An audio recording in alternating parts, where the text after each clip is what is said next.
태백산맥의 겨울은 산 짐승조차 숨을 죽이게 만드는 잔혹한 계절이었다. 하늘을 찢을 듯 솟아오른 기암 괴석 사이로 불어닥치는 sak풍은 살을 애는 듯한 추위를 몰고 왔으며 천지를 뒤덮은 백설은 모든 생명의 흔적을 지워버리려는 듯 무겁게 내려앉고 있었다. 해가 서산으로 기울며 핏빛 노을을 토해내자 눈 덮인 사냐는 마치 붉은 먹을 흩뿌린 듯 기이하고도 처연한 색으로 물들기 시작했다. 그 적막한 설산의 고요를 깨트리는 것은 오직 거친 숨소리와 눈밭을 지시기는 다급한 발자국 소리뿐이었다. 날카로운 바람소리 사이로 들려오는 그 소리는 생을 갈구하는 절박함으로 가득 차 있었으나 대자연의 위험 앞에서는 그저 미미한 몸부림에 불과했다. 피 묻은 치맛자락을 끌며 눈길을 헤치는 여인이 있었으니 그녀는 패비 윤씨의 나인 출신인 서상궁이었다. 그녀의 헝클어진 머리카락에는 서리가 하얗게 내려앉았고 집신조차 신지 못한 맨발은 이미 동상으로 검붉게 변해 감각을 잃은 지 오래였다. 그러나 그녀의 품속에는 세상 무엇보다 소중한 것이 안겨 있었다. 겹겹이 쌓인 비단, 강보 속 아직 핏덩이 같은 갓난아이가 가녀린 숨을 내쉬고 있었던 것이다. 서상궁은 흐릿해지는 의식을 억지로 붙잡으며 자신의 체온이 식어가는 것을 막기 위해 아이를 더욱 세게 끌어안았다. 그녀의 등 뒤로는 횃불을 든 추격대들의 고함 소리가 늑대 울음처럼 점점 더 가까워지고 있었다. 조금만 더 버티거라. 아가, 서상궁의 입술은 파랗게 질려 터져 있었고 내뱉는 숨결은 하얀 김이 되어 허공으로 흩어졌다. 그녀는 이미 자신이 이 산을 살아서 내려갈 수 없음을 직감하고 있었다. 영모의 누명을 쓰고 멸문지화를 당한 주군을 대신하여 이 핏줄 하나만이라도 살려야 한다는 1년만이 꺼져가는 생명의 불씨를 태우고 있을 뿐이었다. 발을 내디딜 때마다 눈 위로 선혈이 뚝뚝 떨어져 붉은 꽃을 피워냈다. 그것은 마치 죽음을 향해 걸어가는 죄인의 발자취처럼 처절하고도 아름다운 광경이었다. 그녀는 깎아지른 절벽 아래 오래된 고목의 뿌리가 뒤엉켜 만들어낸 작은 굴을 발견하고는 힘겹게 그곳으로 몸을 던졌다. 추격자들의 말발굽 소리가 지축을 울리며 다가오고 있었다. 금군들의 거친 고함 소리와 사냥개들의 짖는 소리가 산 전체를 포위해오자 서상궁은 더 이상 도망칠 곳이 없음을 깨달았다. 그녀는 떨리는 손으로 강보를 풀어 아이의 얼굴을 마지막으로 확인했다. 굶주림과 추위로 인해 창백해진 아이의 얼굴은 세상의 모든 슬픔을 담고 있는 듯했다. 그녀는 품 안 깊숙한 곳에서 왕실의 문양이 새겨진 옥패를 꺼내 아이의 저고리끈에 단단히 묶었다. 이것이 훗날 이 아이가 누구인지 증명할 유일한 증표가 되리라. 그녀의 눈에서 뜨거운 눈물이 흘러내려 아이의 뺨 위로 떨어졌다. 용서하십시오. 이 못난 유모를 용서하십시오. 마마. 서상궁은 아이의 이마에 입을 맞추며 오열을 삼켰다. 아이는 마치 이별을 아는 듯 잠시 눈을 떠 그녀를 바라보다가 다시 깊은 잠에 빠져들었다. 그녀는 자신이 입고 있던 겉옷을 벗어 아이를 감싸고 마른 낙엽과 눈으로 굴 입구를 교묘하게 가렸다. 이제 그녀가 할 수 있는 마지막 일은 자신의 목숨을 미끼로 던져 추격자들을 따돌리는 것뿐이었다. 그녀는 입술을 깨물어 피를 내고는 아이가 숨은 곳과 반대 방향인 절벽 쪽을 향해 마지막 힘을 짜내어 달리기 시작했다. 그녀의 비명소리가 산메아리가 되어 퍼져나갔다. 서상궁의 유인책은 성공했다. 횃불의 무리는 그녀가 남긴 핏자국을 따라 절벽 쪽으로 몰려갔다. 잠시 후 날카로운 파열음과 함께 짧은 비명이 들려왔고 이내 산은 다시 무거운 침묵 속으로 잠겨들었다.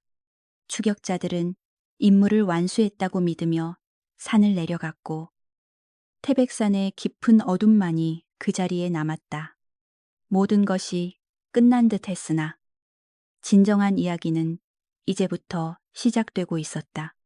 고목나무 아래 숨겨진 작은 생명은 이제 어미의 온기도 없이 홀로 혹독한 추위와 맞서야 했다. 시간이 흐를수록 강보 속의 온기는 식어가고 아이의 몸은 얼음장처럼 차가워지기 시작했다. 달이 차오르자 산속의 그림자들은 더욱 길고 짙어졌다. 죽음의 냉기가 아이의 뼛속까지 파고들 무렵 아이는 본능적으로 생을 갈구하며 울음을 터뜨렸다. 응애, 응애. 가녀린 울음소리는 바람을 타고 공허하게 퍼져나갔으나 이 깊은 산 속에서 그 소리를 들어줄 인간은 아무도 없었다. 오히려 그 울음소리는 잠자고 있던 산의 포식자들을 깨우는 신호가 될 뿐이었다. 어둠 속에서 푸른 안광들이 하나둘씩 켜지기 시작했다. 굶주린 늑대들이 피 냄새와 젖 냄새를 맡고 고목나무 주변으로 어슬렁거리며 모여들었다. 그때였다. 늑대들이 탐욕스러운 침을 흘리며 아이에게 다가서려는 찰나. 숲 전체를 뒤흔드는 낮고 묵직한 진동이 느껴졌다. 그것은 단순한 소리가 아니라 대지의 깊은 곳에서 울려 퍼지는 경고와도 같았다. 사나운 기세로 으르렁거리던 늑대들이 일순간 얼어붙은 듯 멈춰섰다. 그들의 눈동자에 공포가 서리기 시작했고 꼬리를 말아 넣은 채 뒷걸음질 치기 바빴다. 산의 주인이 태백의 지배자가 모습을 드러내고 있었던 것이다. 나뭇가지가 부러지는 소리조차 들리지 않는 은밀한 발걸음으로 거대한 그림자가 달빛 아래로 천천히 걸어 나왔다. 그것은 전설 속에서나 존재한다고 믿어졌던 영물. 백호 발후였다. 집채만한 몸집은 눈보다 더 하얀 털로 뒤덮여 있었고 등 줄기를 따라 흐르는 검은 줄무늬는 마치 붓으로 그린 듯 선명하고 위엄이 넘쳤다. 무엇보다 압도적인 것은 그 눈동자였다. 황금빛으로 타오르는 두 눈은 마치 꿰뚫어 볼 듯한 신비로운 빛을 발하고 있었다. 백호가 내뿜는 기세는 산짐승들을 압도하기에 충분했다. 늑대들은 감히 저항할 생각조차 하지 못하고 낑낑거리는 소리를 내며 어둠 속으로 달아나 버렸다. 이제 고목나무 아래에는 오직 울고 있는 아이와 거대한 백호만이 남게 되었다. 백호는 천천히, 아주 천천히 아이가 있는 곳으로 다가갔다. 그 거대한 발이 눈을 밟을 때마다 뽀드득거리는 소리가 났다. 백호는 코를 킁킁거리며 공기 중에 떠도는 냄새를 맡았다. 피 비린내, 젖, 내음, 그리고 미미하게 느껴지는 인간의 채취.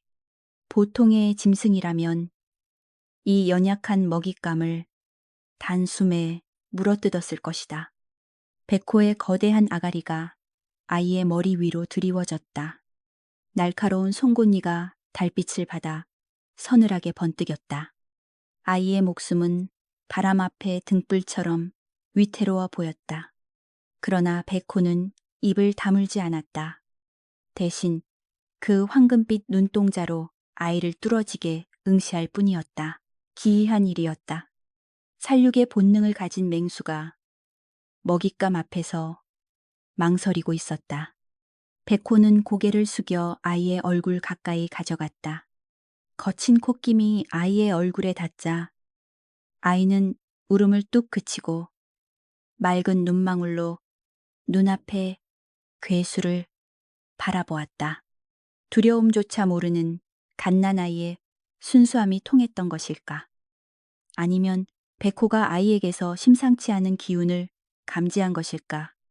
백호의 눈빛이 흉포함에서 기이한 호기심으로 바뀌었다. 그것은 마치 오래전 잃어버린 무언가를 다시 찾은 듯한, 혹은 지켜야 할 약속을 기억해낸 듯한 눈빛이었다. 백호는 젖은 혀를 내밀어 아이의 차가운 볼을 조심스럽게 핥았다. 까슬까슬한 혀의 감촉에 아이가 칭얼거렸지만 백호는 아랑곳하지 않고 아이의 온몸을 핥아주었다. 그것은 어미 짐승이 새끼를 돌볼 때 하는 행동과 다르지 않았다. 백호의 타액과 따뜻한 숨결이 닿자 아이의 창백했던 얼굴에 다시 혈색이 돌기 시작했다. 백호는 강보에 쌓인 아이의 옷가지에 매달린 옥패를 잠시 응시하다가 나직하게 그르렁거리는 소리를 내었다. 그 소리는 위협이 아닌 일종의 교감이자 다짐처럼 들렸다. 밤바람이 더욱 거세지며 눈보라가 몰아치기 시작했다. 이대로 두면 아이는 동사할 것이 분명했다. 백호는 결단을 내린 듯 몸을 웅크려 아이를 감싸 안았다. 그 거대하고 두터운 털 가죽이 아이에게는 세상에서 가장 따뜻하고 안전한 요새가 되어주었다. 백호의 심장 박동 소리가 아이의 귓가에 쿵쿵 울려 퍼졌다. 그것은 마치 대지의 맥박과도 같아서 아이에게 알 수 없는 평온함을 가져다 주었다. 차가운 눈밭 위, 맹수와 인간의 아이가 서로의 체온에 의지한 채 하나가 된 모습은 실로 기이하고도 성스러운 광경이었다. 백호는 밤새도록 잠들지 않고 주위를 경계했다. 쫑긋거리는 귀는 바람소리 하나도 놓치지 않았고 황금빛 눈동자는 어둠 속을 샅샅이 훑었다.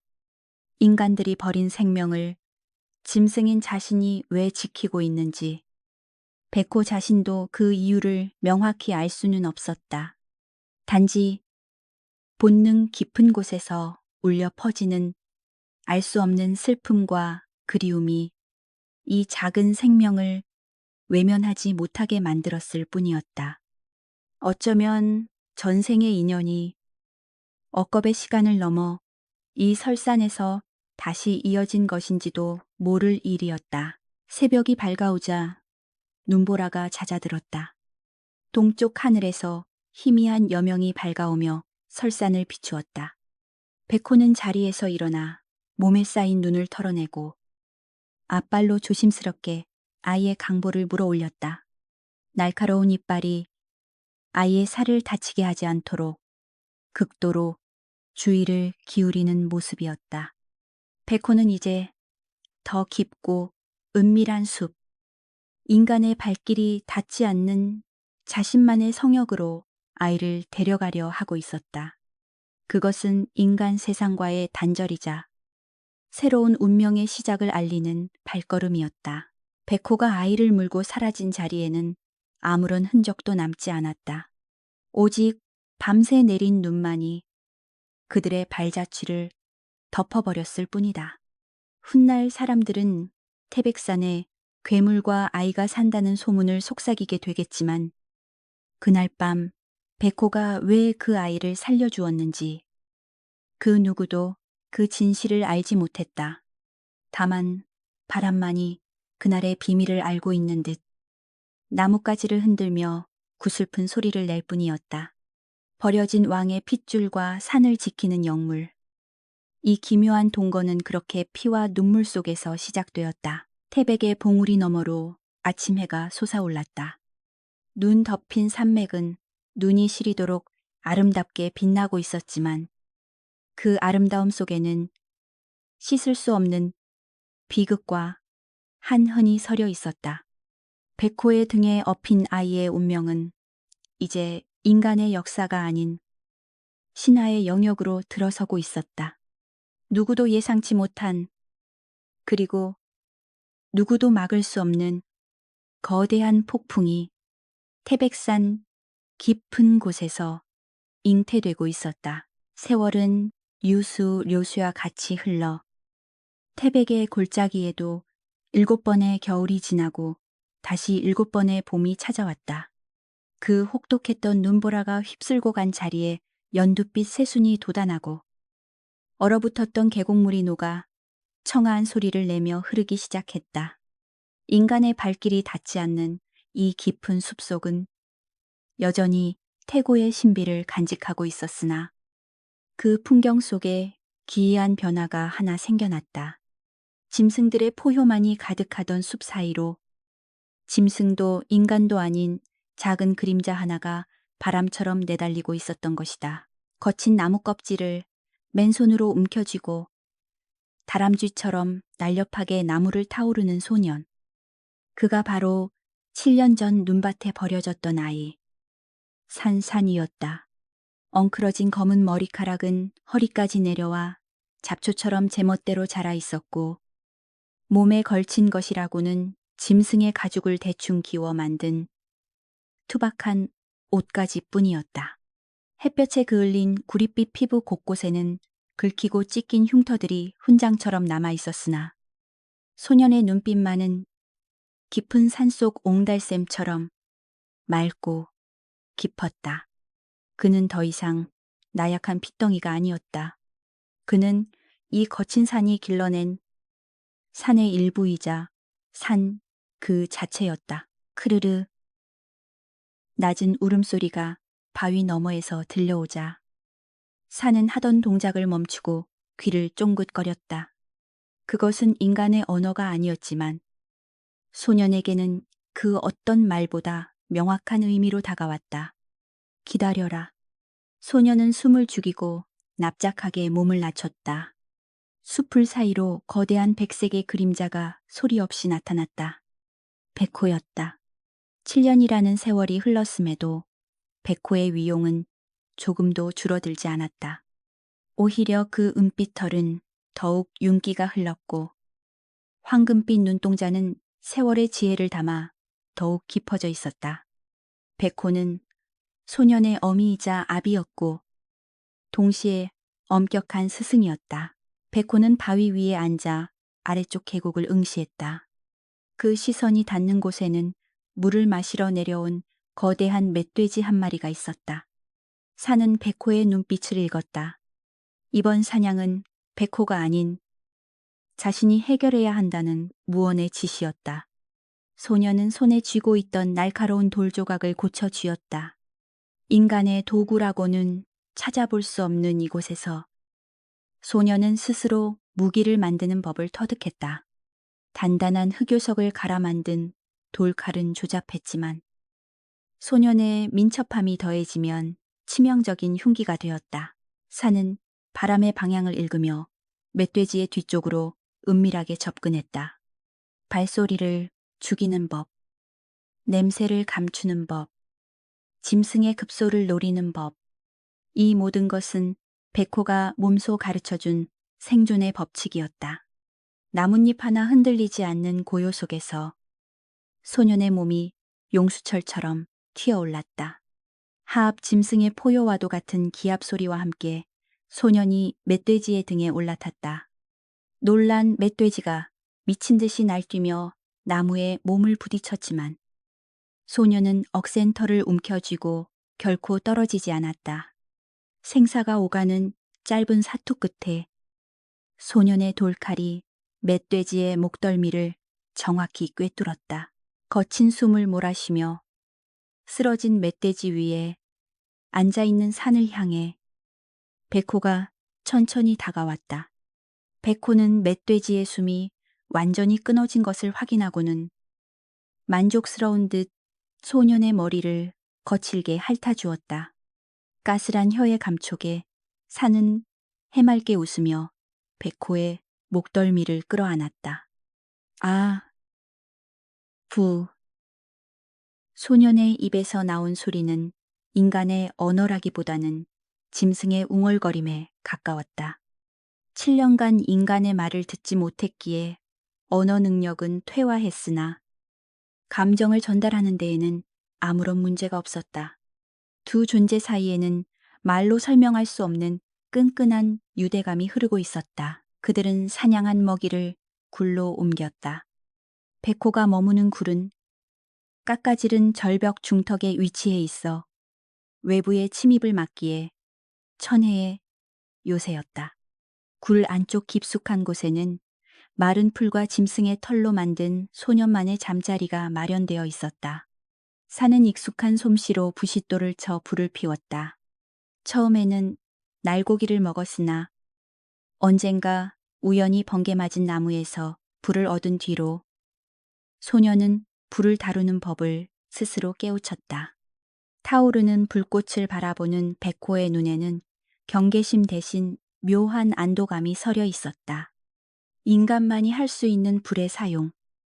그것은 소년이 결국 짐승이 아닌 사람임을 증명하는 증거이기도 했다. 배를 채운 뒤 사는 품속에서 무언가를 꺼내 만지작거렸다. 7년 전서 상궁이 메어 주었던 옥패였다. 끈은 낡고 헤어졌지만 옥패에 새겨진 용의 문양만은 여전히 신비로운 푸른 빛을 발하고 있었다. 소녀는 이것이 무엇인지 어디서 왔는지 알지 못했다. 그저 이것을 쥐고 있으면 가슴 한구석이 릿해지면서 알 수 없는 그리움이 밀려올 뿐이었다. 백호는 그런 소년을 물끄러미 바라보았다. 짐승의 영능력으로 백호는 알고 있었다. 저 작은 돌덩이가 소년의 비범한 핏줄을 상징하며 언젠가 저것이 소년을 이곳에서 데려갈 재앙의 씨앗이 될 것임을. 어느 날 밤 산은 잠들지 못하고 굴 밖으로 나와 절벽 끝에 섰다. 저 멀리 산 아래 세상은 칠흑 같은 어둠에 잠겨 있었지만 드문드문 희미한 불빛들이 반딧불이처럼 깜빡이고 있었다. 인간들이 모여 사는 마을의 불빛이었다. 산은 본능적으로 그 불빛에 끌렸다. 숲의 모든 것이 익숙하고 편안했지만 저 멀리 반짝이는 불빛을 볼 때면 자신이 이곳에 속하지 않은 이방인처럼 느껴지곤 했다. 자신의 손을 내려다보았다. 털이 북슬북슬한 백호의 앞발과는 다른 매끈하고 가느다란 손가락. 나와 아버지는 왜 다르게 생겼을까? 우. 산은 늑대 흉내를 내며 길게 울어보았다. 산메아리가 되어 돌아오는 소리는 공허했다. 그때 거대한 온기가 등 뒤에서 느껴졌다. 백호가 소리 없이 다가와 소년의 등 뒤에 앉은 것이었다. 백호는 자신의 몸으로 찬 바람을 막아주며 소년이 바라보는 곳을 함께 응시했다. 백호의 눈빛은 슬퍼 보였다. 아이가 자랄수록 숲은 좁아지고 있었고 운명의 수레바퀴는 서서히 굴러가기 시작했음을 감지한 탓이다. 백호는 나직하게 그르렁거리며 소년의 어깨에 턱을 괴었다. 아직은 때가 아니다 라고 말하는 듯 했다. 다음 날 아침 숲의 공기가 평소와 달랐다. 새들이 지저귀지 않았고 다람쥐들도 모습을 감췄다. 산은 곤두선 머리카락으로 불길한 기운을 감지했다. 백호 역시 아침부터 굴 밖을 서성이며 날카로운 이빨을 드러낸 채 허공을 향해 으르렁거렸다. 바람을 타고 낯선 냄새가 날아왔다. 짐승의 누린내도 흙내음도 아닌 비릿하고 매캐한 냄새. 그것은 쇠붙이의 냄새이자 탐욕스러운 인간들의 냄새였다. 산의 평화로운 세상에 균열이 가기 시작했다. 숲의 경계선 너머 십수명의 장정들이 산을 오르고 있었다. 그들은 왕실 산하의 전문 사냥꾼, 차코갑사, 현상금 사냥꾼들이었다. 그들의 눈은 전설의 백호를 잡아 일확천금을 노리는 탐욕으로 번들거리고 있었다. 그리고 그들 중 우두머리로 보이는 자가 바닥에 찍힌 작은 발자국을 발견하고는 비릿한 미소를 지었다. 호랑이 발자국 옆에 사람 아이의 발자국이라 소문이 사실이었군. 그의 손에는 서슬퍼런 조총이 들려 있었다. 산은 나무 위 높은 곳에서 그들을 내려다보고 있었다. 처음 보는 인간이라는 존재들. 그들은 자신과 비슷하게 생겼지만 뿜어내는 기운은 흉포한 멧돼지보다 더 역겨웠다. 산의 심장이 쿵쿵 뛰었다. 두려움 때문이 아니었다. 자신의 영역, 그리고 자신의 가족인 백호를 위협하는 침입자에 대한 본능적인 적개심이었다. 소년의 손이 돌칼을 꽉 쥐었다. 인간의 피가 흐르는 아이가 인간을 적으로 인식하는 순간이었다. 바람이 바뀌었다. 다가오는 폭풍을 예고하듯 태백산의 나무들이 거세게 몸을 흔들었다. 백호는 굴 앞에서 묵직하게 포효했다. 그 소리는 산 전체를 울리며 사냥꾼들의 간담을 서늘하게 만들었으나 동시에 그들의 위치를 노출시키는 신호탄이기도 했다. 운명은 이제 피할 수 없는 충돌을 향해 치닫고 있었다. 산은 나무에서 뛰어내려 백호의 곁으로 달렸다. 그가 있어야 할 곳은 숲의 왕 곁이었다. 태백의 숲은 불청객들의 침입을 거부하듯 그 어느 때보다 짙은 안개를 피워 올리고 있었다. 나무들은 가지를 비틀어 기괴한 형상을 만들었고 습기를 머금은 이끼들은 침입자들의 발목을 끈질기게 잡아당겼다. 그러나 차코갑사 국가공인 호랑이 사냥부대의 우두머리 강도위는 그 정도의 방해에 굴할 위인이 아니었다. 그의 눈은 굶주린 매처럼 번들거렸고 등 뒤에 맨 조총의 차가운 총구는 숲의 생명들을 겨누고 있었다. 조정에서는 겉으로는 백성을 해하는 호환후환을 막는다는 명분을 내세웠으나 실상은 왕의 불치병을 고칠 영약으로 여겨지는 백호의 간과 쓸개를 원하고 있었다. 흔적이 끊겼다. 귀신곡할 노릇이군. 부하 중 하나가 거친 숨을 몰아쉬며 투덜거렸다. 강도인은 말없이 땅바닥에 쭈그리고 앉아 흙냄새를 맡았다. 희미하지만 분명히 느껴지는 거대한 짐승의 채취, 그리고 그 곁에 섞여 있는 기묘한 이질감. 그것은 짐승의 것도 그렇다고 평범한 인간의 것도 아닌 냄새였다. 강도위의 입가에 비릿한 미소가 번졌다. 단순한 짐승이 아니다. 영물우운이다. 그리고 놈은 혼자가 아니야. 그는 직감적으로 이 사냥이 자신의 인생을 바꿀 일생일대의 기회임을 감지했다. 그 시각 산은 나무 꼭대기에 몸을 숨긴 채 그들의 일거수일투족을 감시하고 있었다. 놈들이 설치해 놓은 쇠창살 덫은 숲의 순리를 거스르는 흉물이었다. 사는 놈들이 시야에서 사라지기를 기다렸다가 바람처럼 나무 아래로 미끄러져 내려왔다. 그는 손에 쥔 돌멩이를 던져 덫의 방아쇠를 건드렸다. 철컹하는 끔찍한 파열음과 함께 쇠창살이 허공을 물었다. 만약 멧돼지나 노루가 지나갔다면 뼈가 으스러졌을 위력이었다. 산은 혐오스러운 눈길로 덫을 바라보았다. 숲은 필요한 만큼만 취하고 나머지는 나누는 곳이었으나 저들은 죽음 그 자체를 즐기고 있었다. 산은 놈들이 지나온 길을 되짚어가며 그들이 설치한 덫을 하나하나 무력화시켰다.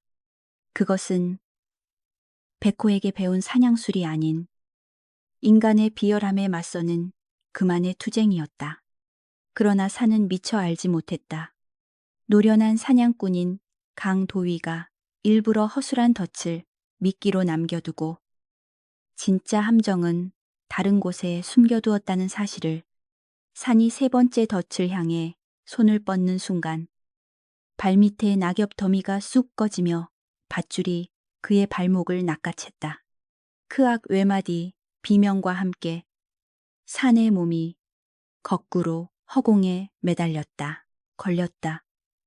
놈이 걸려들었어. 매복해 있던 사냥꾼들이 덤불 속에서 튀어나왔다. 그들은 그물에 걸린 것이 거대한 호랑이일 것이라 기대했으나 눈앞에 나타난 광경에 아연 실색하고 말았다. 허공에 거꾸로 매달려 버둥거리는 것은 짐승 가죽을 뒤집어 쓴 꾀죄죄한 소년이었다. 헝클어진 머리카락 사이로 드러난 눈동자는 공포가 아닌 살기로 이글거리고 있었다. 이게 뭐야? 산짐승? 새끼인가? 도깨비인가? 사냥꾼들이 웅성거리며 다가왔다. 강도위가 천천히 걸어 나와 산을 올려다보았다. 그는 소년의 허리춤에 매달린 낡은 돌칼과 짐승처럼 날카롭게 자란 손톱을 유심히 관찰했다. 그리고 소년의 목에 걸린 흙투성이가 된 옥패가 그의 눈에 들어왔다. 왕실의 물건을 흉내낸 조잡한 장신구라 생각했으나 그 문양의 정교함은 예사롭지 않았다.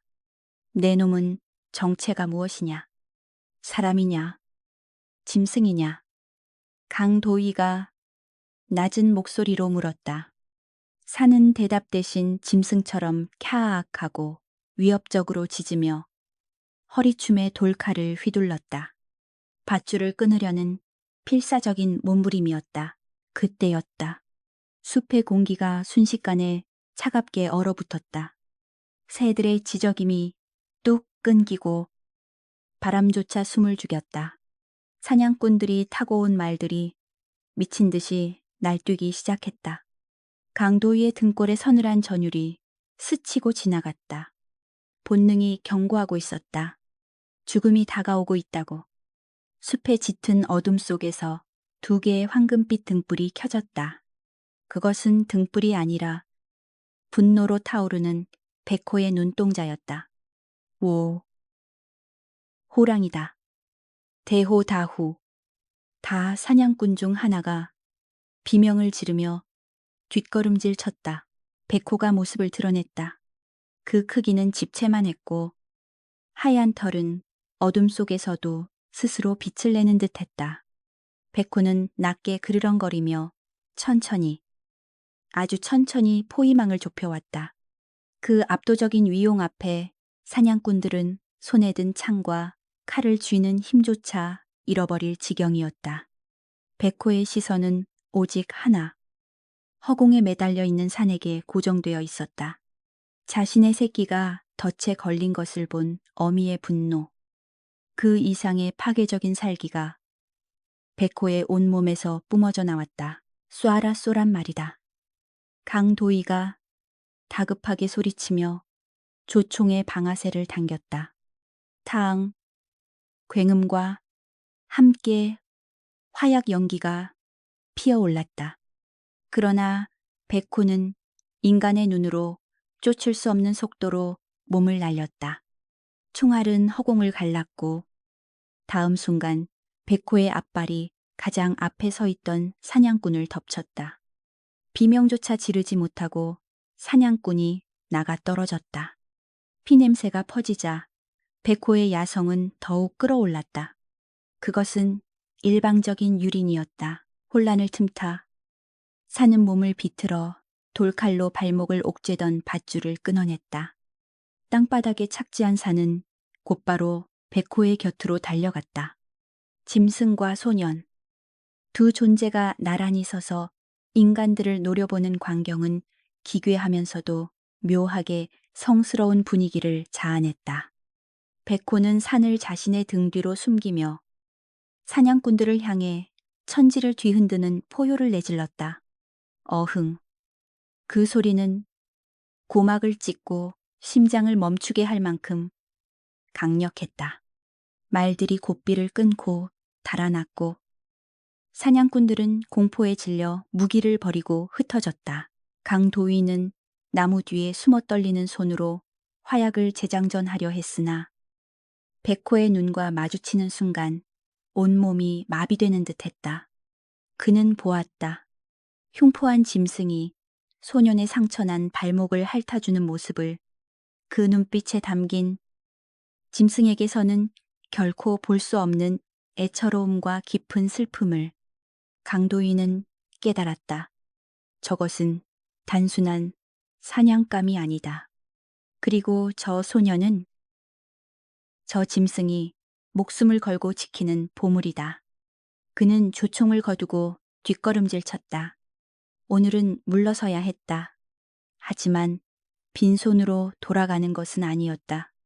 그는 세상이 뒤집어질 만한 이야기를 손에 넣은 것이다. 백호는 도망가는 인간들을 굳이 쫓지 않았다.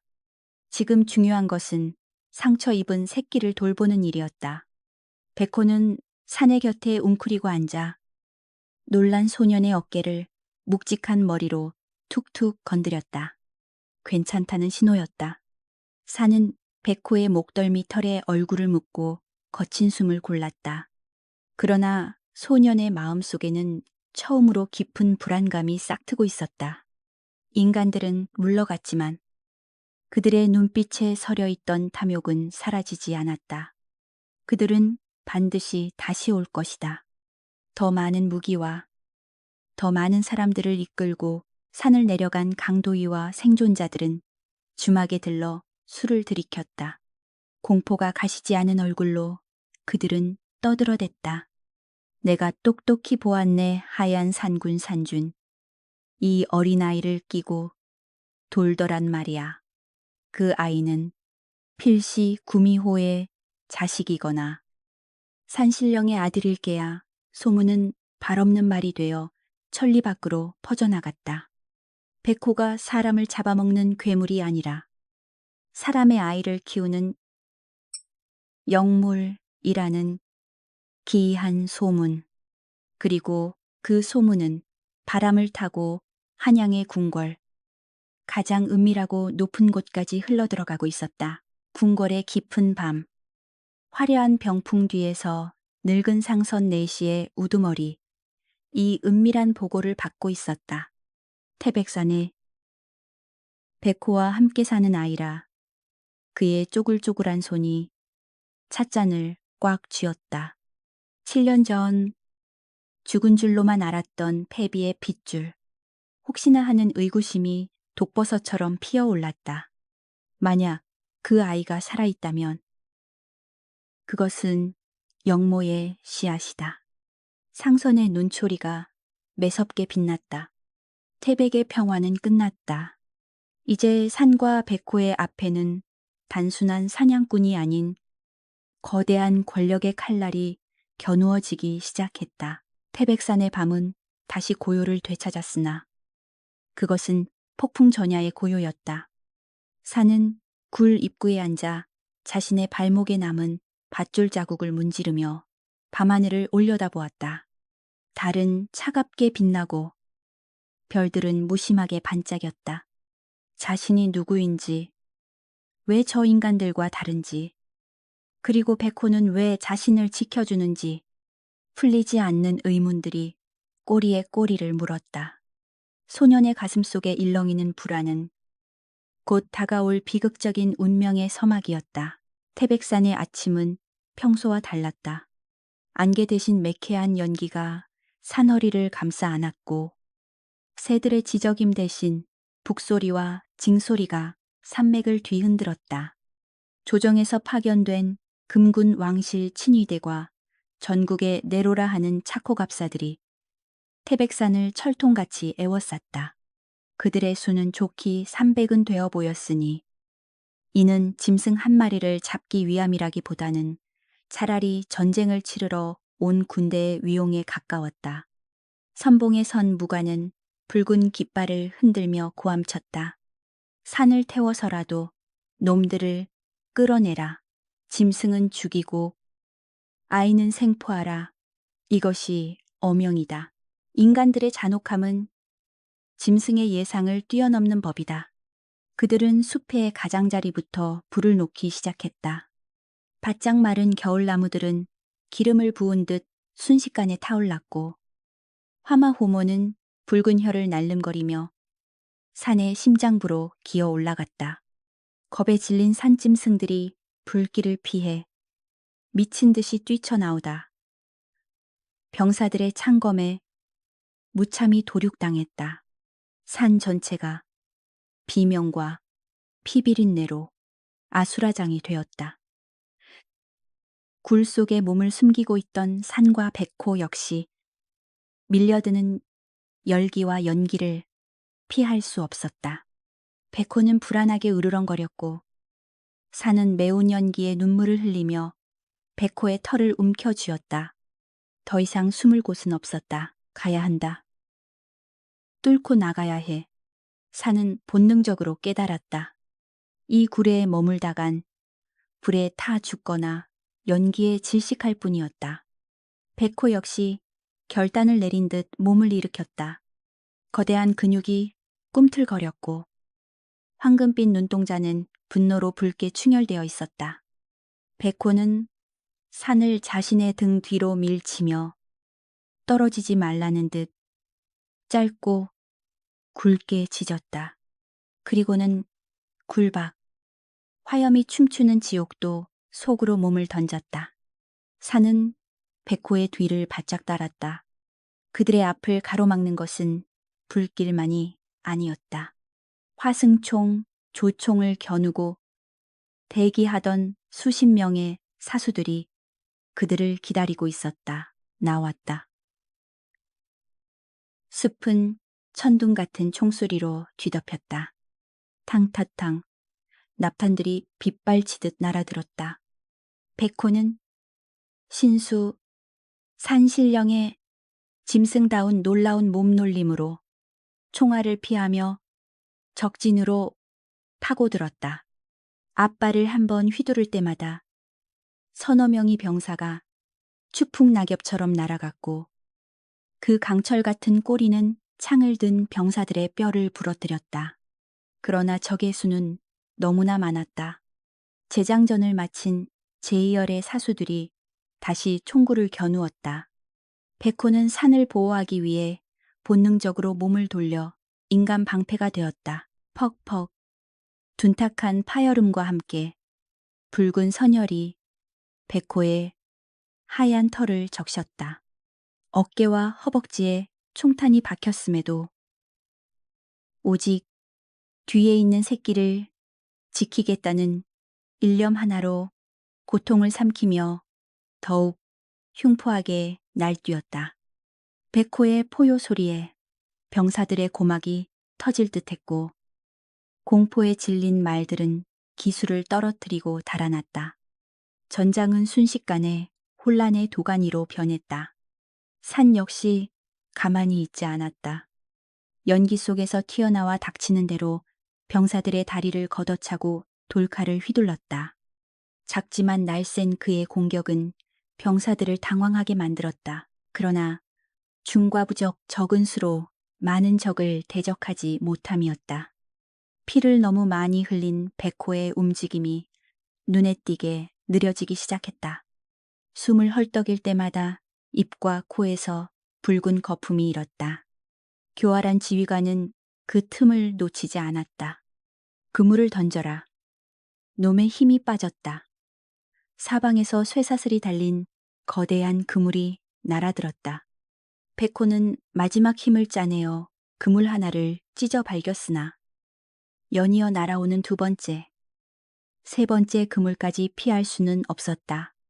육중한 쇠추가 백호의 몸을 짓눌렀고 수십 개의 갈고리가 살을 파고들었다.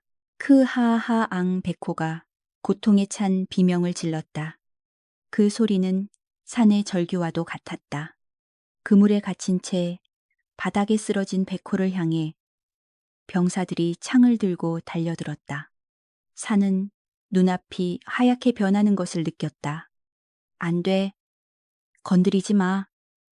산은 미친 듯이 달려들어 백호의 앞을 가로막았다. 그는 자신의 작은 몸으로 거대한 맹수를 감싸 안으며 병사들을 노려보았다. 그의 눈에서는 눈물이 아닌 피눈물이 흐르고 있었다. 병사들은 짐승을 감싸는 소년의 기이한 모습에 잠시 주춤했다. 지휘관이 차가운 표정으로 앞으로 걸어 나왔다. 그는 쓰러진 백호의 머리에 총구를 겨누었다. 비켜라. 저 짐승은 죽어야 끝난다. 산은 고개를 저었다. 그의 시선이 백호의 눈과 마주쳤다. 황금빛 눈동자는 점점 빛을 잃어가고 있었지만 그 안에는 여전히 산을 향한 깊은 애정과 도망가라는 간절한 호소가 담겨 있었다. 산은 깨달았다. 자신이 계속 저항한다면 저들은 망설임 없이 방아쇠를 당길 것이다. 아버지를 살릴 수 있는 유일한 방법. 그것은 자신의 자유를 포기하는 것뿐이었다. 쏘지 마라. 산의 입에서 갈라진 목소리가 흘러나왔다. 7년 만에 처음으로 내뱉는 인간의 언어였다. 어설프고 거칠었지만 그 속에 담긴 의지는 명확했다. 산은 천천히 일어섰다. 그리고 손에 쥐고 있던 돌칼을 바닥에 떨어뜨렸다. 내가 간다. 그러니 살려줘. 소녀는 두 손을 내밀었다. 그것은 거래의 제안이었다. 지휘관은 의외라는 듯 눈썹을 치켜 세웠지만 곧 비릿한 미소를 지으며 총구를 거두었다. 현명한 선택이다. 묶어라. 병사들이 거칠게 달려들어 산의 팔을 뒤로 꺾고 오랏줄로 묶었다. 산은 저항하지 않았다. 그저 쓰러져 있는 백호를 하염없이 바라볼 뿐이었다. 백호는 그물 속에서 힘겹게 고개를 들어 묶여가는 산을 보았다. 크르르. 낮은 울음소리가 목구멍에서 흘러나왔다. 가지 마라. 내 새끼야. 네가 갈 곳은 그곳이 아니다. 백호의 눈가에 맺힌 눈물이 털을 타고 흘러내렸다. 산은 입술을 깨물어 울음을 참았다. 지금 울면 무너질 것 같았다. 아버지가 살려면 내가 강해져야 한다. 짐승은 어찌합니까? 가죽을 벗길까요? 부관이 물었다. 지휘관은 잠시 고민하는 듯 하더니 고개를 저었다. 아니다. 저놈은 그냥 짐승이 아니야. 왕실의 비보, 비밀, 보물가 될 수도 있다. 산채로 끌고 간다. 철창을 가져오라. 그것은 산에게는 불행 중 다행이었으나 백호에게는 죽음보다 더한 치욕의 시작이었다. 숲의 제왕이 인간들의 구경거리가 되어 철창에 갇히게 된 것이다. 태백산의 주인은 그렇게 피투성이가 된 채 쇠사슬에 묶여 산을 내려오게 되었다. 산 아래로 끌려가는 길. 산은 자꾸만 뒤를 돌아보았다. 철창 안에 갇힌 백호는 기력을 잃고 쓰러져 있었지만 시선만은 끝까지 산을 놓지 않았다. 산의 가슴 속에 뜨거운 불덩이가 치밀어 올랐다. 숲을 태운 불길보다 더 뜨거운 분노와 복수심이었다. 나의 숲을 짓밟고 나의 가족을 해친 자들, 저들의 얼굴을, 저들의 냄새를 뼛속 깊이 새기리라. 소년의 눈빛은 더 이상 순수한 자연의 아이의 것이 아니었다. 그것은 상처 입은 짐승보다 더 위험한 한흔을 품은 인간의 눈빛이었다. 하늘에서는 검은 재가 눈처럼 흩날리고 있었다. 태백산은 주인을 잃고 검게 타들어가며 침묵했다. 산을 호령하던 백호의 포효도, 숲을 누비던 소년의 웃음소리도 사라진 자리에는 오직 인간들의 탐욕스러운 승전가만이 울려 퍼질 뿐이었다. 죄수 호송 수레에 실린 산은 멀어지는 태백산을 바라보며 마음속으로 피의 맹세를 했다. 반드시 돌아올 것이다. 살아서 반드시 아버지를 구해내리라. 수레바퀴가 덜컹거릴 때마다 산의 몸이 흔들렸다. 이제 그는 숲의 법칙이 통하지 않는 거짓과 음모가 판치는 인간들의 세상. 그 가장 깊고 어두운 곳인 한양으로 향하고 있었다. 그의 허리춤에서 압수당한 옥패만이 주인의 기구한 운명을 비웃듯 붉은 노을빛을 받아 번뜩였다. 핏빛으로 물든 숲을 뒤로 한 채 소년의 잔혹한 성장기는 막을 내리고 처절한 복수극의 서막이 오르고 있었다. 한양의 성문이 육중한 소리를 내며 열렸다. 산을 실은 수레가 성 안으로 들어서자마자 태백의 숲과는 비교조차 할 수 없는 거대한 소음이 파도처럼 밀려들었다. 장사치들의 고함 소리, 수레바퀴가 돌기를 긁는 소리, 그리고 수만 인파가 내뿜는 알 수 없는 웅성거림. 산에게 한양은 사람이 사는 곳이라기보다는 끝없이 꿈틀거리는 거대한 뱀의 뱃속과도 같았다. 콧속을 파고드는 냄새 또한 역겨웠다. 맑은 솔향 대신 썩은 음식물 쓰레기 냄새와 사람들의 땀 냄새, 그리고 인위적인 분냄새가 뒤섞여 속을 메스껍게 했다. 철창 사이로 내다보는 세상은 기이했다. 사람들은 철창 속의 산을 보며 손가락질하고 수군거렸다. 저것 봐. 호랑이가 키운 아이래. 생긴 꼴 좀 보게. 영락없는 짐승이야. 그들의 눈빛에는 호기심과 경멸, 그리고 막연한 두려움이 섞여 있었다. 사는 그 시선들이 마치 날카로운 화살처럼 자신의 살을 찌르는 것 같아 몸을 잔뜩 웅크렸다. 그는 으르렁거리는 대신 눈을 감고 귀를 막으려 애썼다.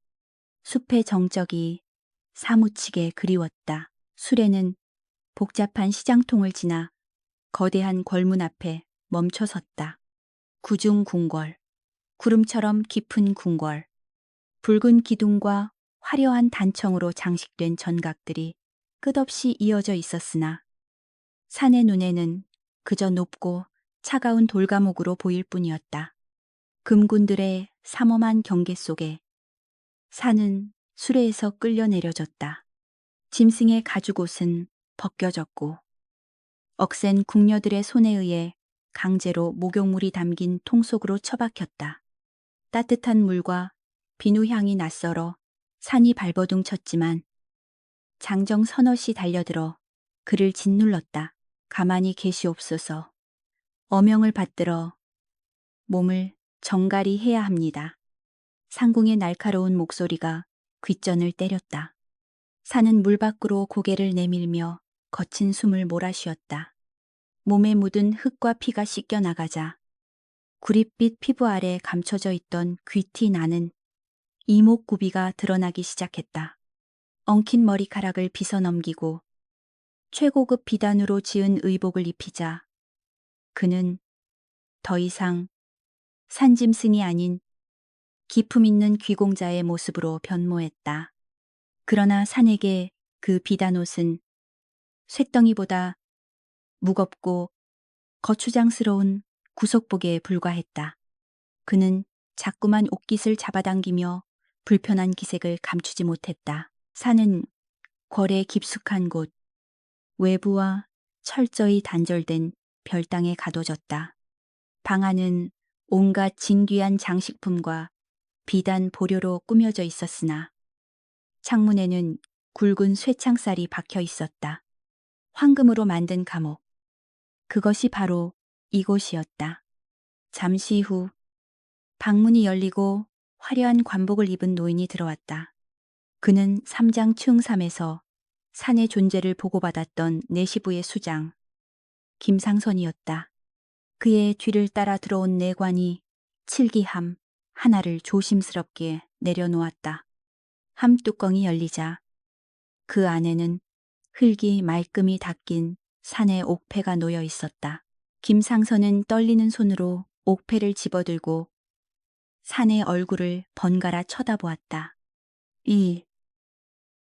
이럴 수가.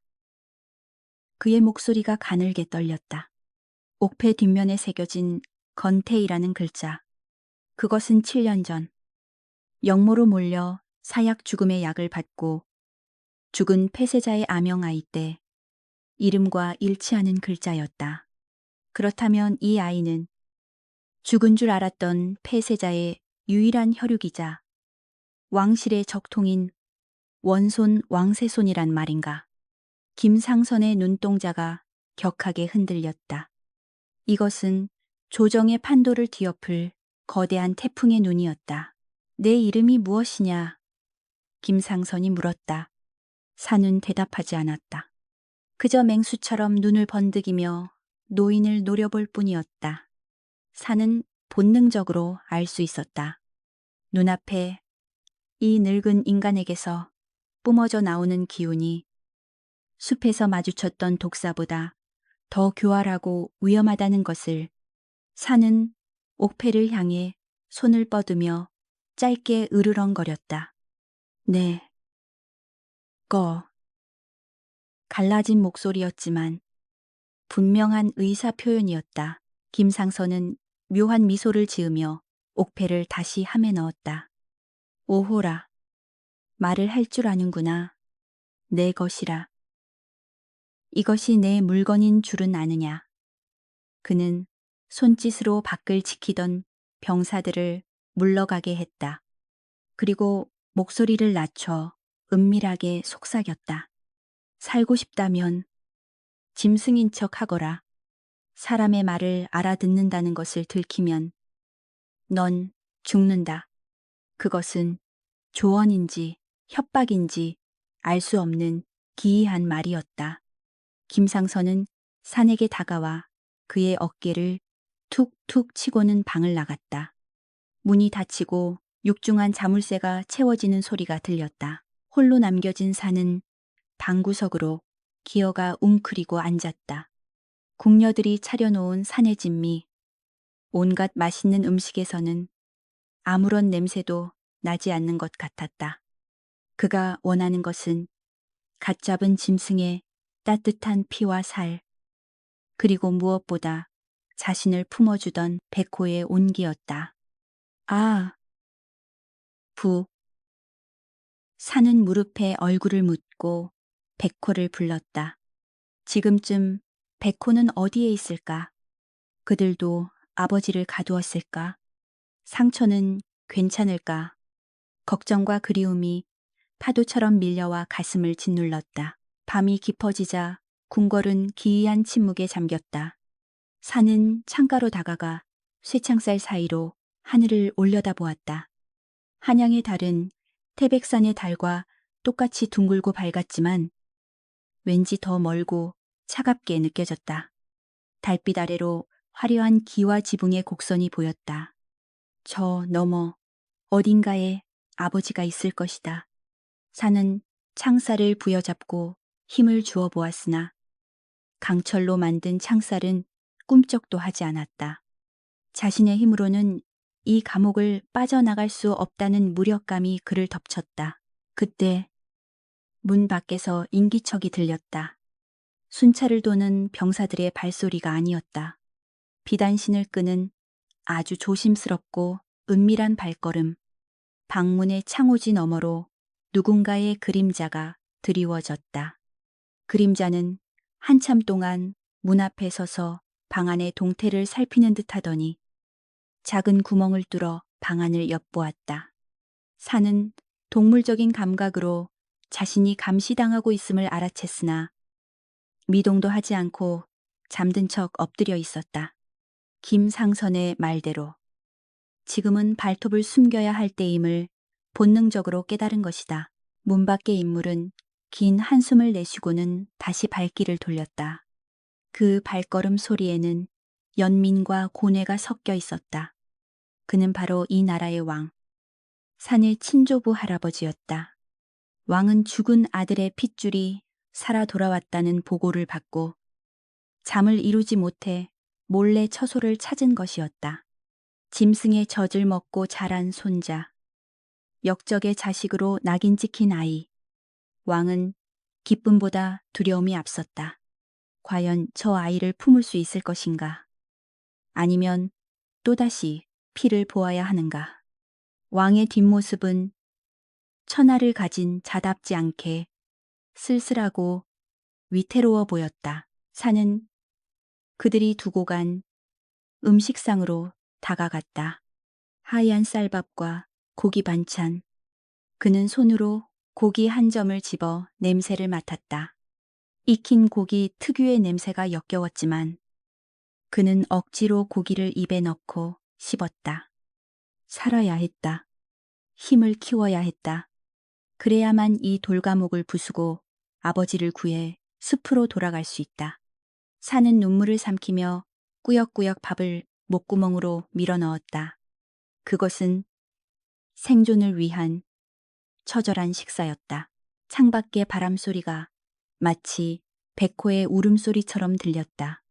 산은 벽에 기대어 앉아 눈을 감았다. 머릿속으로 태백산의 지도를 그렸다. 계곡의 물소리, 바람에 흔들리는 나뭇잎 소리, 흙의 감촉. 그는 상상 속에서나마 고향으로 돌아가고 있었다. 그러나 현실은 차가운 비단 이불과 삼엄한 감시뿐이었다. 이곳은 그에게 너무나도 좁고 숨막히는 그야말로 황금 감옥이었다. 하지만 산은 몰랐다. 걸박, 짐승들을 가둬두는 상림원 왕실 동물원의 깊은 지하 감옥에서 피투성이가 된 백호가 의식을 되찾고 있다는 사실을, 그리고 백호의 황금빛 눈동자가 어둠 속에서 다시 한번 무시무시한 광채를 뿜어내기 시작했음을 야성은 결코 길들여지지 않는다. 다만 잠시 웅크릴 뿐이다. 궁궐의 깊은 밤, 짐승들을 가두어 기르는 상림원 비원의 지하 감옥은 눅눅하고 음산한 기운으로 가득 차 있었다. 횃불이 일렁일 때마다 철창의 그림자가 길게 늘어져 마치 춤추는 유령처럼 벽을 타고 기어올랐다. 이곳에는 전국의 기이한 짐승들이 모여 있었으나 오늘 밤 그 모든 짐승들이 약속이라도 한 듯 숨을 죽이고 있었다. 오직 가장 깊숙한 곳, 무거운 쇠사슬에 묶여있는 백호가 뿜어내는 서늘한 살기만이 지하 감옥을 지배하고 있었다. 백호의 하얀 털은 핏자국으로 얼룩져 있었고 온몸은 만신창이가 되어 있었으나 그 황금빛 눈동자만은 꺼지지 않는 도깨비불처럼 어둠 속에서 형형하게 빛나고 있었다. 상림원을 지키는 병사들은 감히 백호의 우리 근처에 접근조차 하지 못했다. 저놈은 보통 짐승이 아니야. 한 병사가 덜덜 떨며 속삭였다. 어젯밤 내가 똑똑히 들었네. 저 호랑이가 우는데 그 소리가 꼭 사람이 통곡하는 소리 같았단 말일세. 그의 말대로였다. 백호는 사로잡힌 이후 물 한 모금, 고기 한 점도 입에 대지 않았다. 그저 쇠창살 틈으로 보이는 북쪽 하늘, 즉 어린 산산이 갇혀있는 별땅 쪽을 하염없이 바라볼 뿐이었다. 짐승의 육신을 입고 있으나 그 안에 깃든 혼은 짐승의 것이 아니었기 때문이다. 그 시각 왕의 친전인 대전 다덴에서는 구판이 벌어지고 있었다. 왕이 밤마다 악몽에 시달리며 식은땀을 흘리자 대비왕의 어머니가 조선 최고의 무당인 국무고우를 불러들인 것이다. 징과 꽹과리 소리가 요란하게 울려 퍼지는 가운데 오색 비단옷을 입은 국무가 작두 위에서 춤을 추고 있었다. 그녀의 눈은 뒤집혀 흰자위만 보였고 입에서는 알 수 없는 공수 신탁가 터져 나왔다. 보인다, 보인다. 서쪽 산의 주인이 노했다 핏줄을 끊으려는 자. 천벌을 받으리라. 국무는 부채를 접어 상림원 쪽을 가리키며 비명을 질렀다. 저기에 억울하게 죽은 귀신이 있다. 국무의 말에 왕의 얼굴이 백지장처럼 창백해졌다. 그는 떨리는 목소리로 물었다. 귀신이라니. 상림원에는 국무는 바르르 떨며 왕 앞에 엎드렸다. 전하, 그곳에 있는 백호는 단순한 짐승이 아니옵니다. 원한을 품고 죽은 인간의 혼이 씌어 있습니다. 그 혼이 지금 피눈물을 흘리며 누군가를 찾고 있나이다. 왕실의 안녕을 위해 국무는 그 원기를 달래거나 봉인해야 한다고 주장했다. 결국 왕은 내관들과 호위무사를 대동하고 국무를 앞세워 한밤중에 상림원으로 향했다. 지하, 감옥의 문이 열리자 국무는 훅 끼쳐오는 강력한 연기 린치에 휘청거렸다. 그녀는 방울을 흔들며 조심스럽게 백호의 우리 앞으로 다가갔다. 백호는 국무를 보자마자 낮게 으르렁거렸다. 그것은 경고였다. 함부로 다가오지 말라는, 내 아이를 건드리지 말라는 처절한 경고. 국무는 식은땀을 흘리며 주문을 외기 시작했다. 물러가라. 잡기야. 천지신명의 이름으로 명하노니 짐승의 몸에서 나와 저승으로 가라. 그녀가 쌀을 뿌리며 방울을 세차게 흔들자 백호가 고통스러운 듯 몸부림쳤다.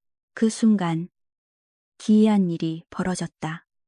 국무의 방울 소리가 뚝 끊기고 횃불이 일제히 꺼졌다가 다시 파란 불꽃으로 타올랐다. 백호가 천천히 몸을 일으켜 세웠다.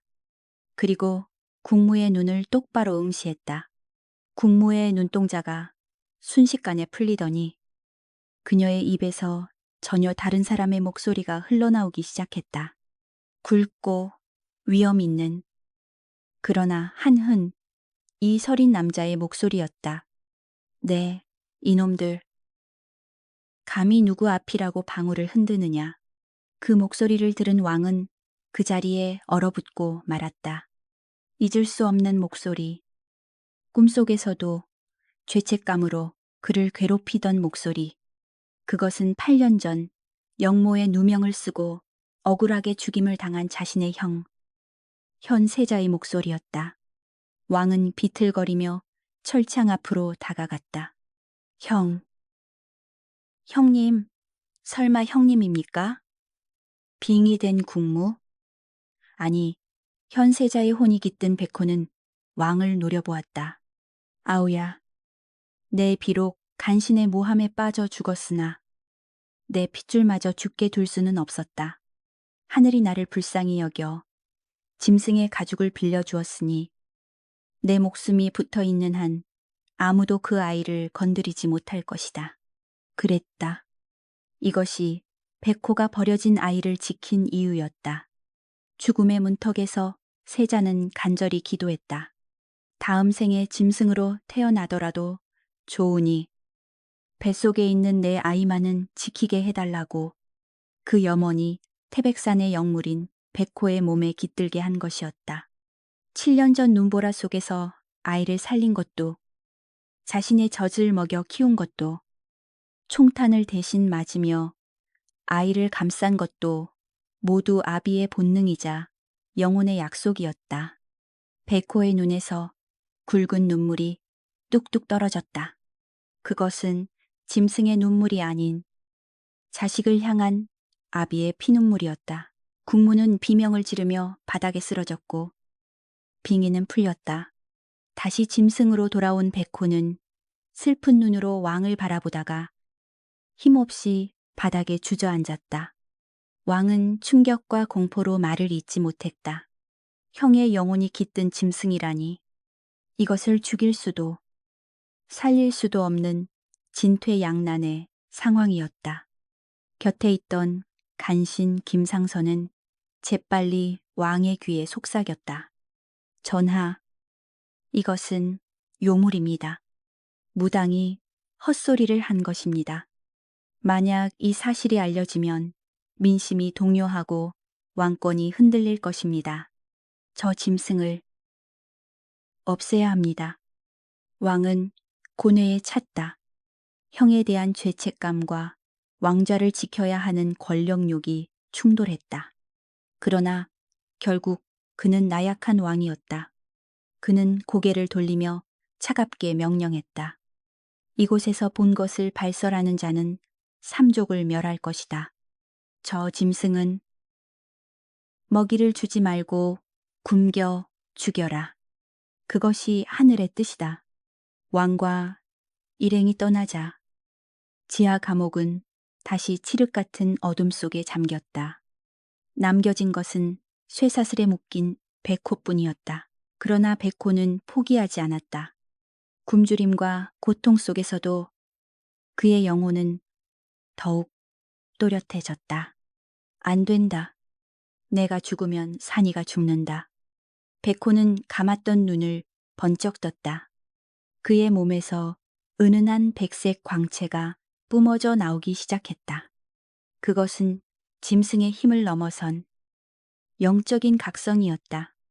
쇠사슬이 팽팽하게 당겨지며 삐걱거리는 소리를 냈다. 육신은 갇혔으되 마음은 이미 저 멀리 별땅에 갇힌 아들에게 닿아 있었다. 같은 시각 별땅에 갇혀 있던 산은 잠에서 벌떡 깨어났다. 가슴이 찢어질 듯 아팠다.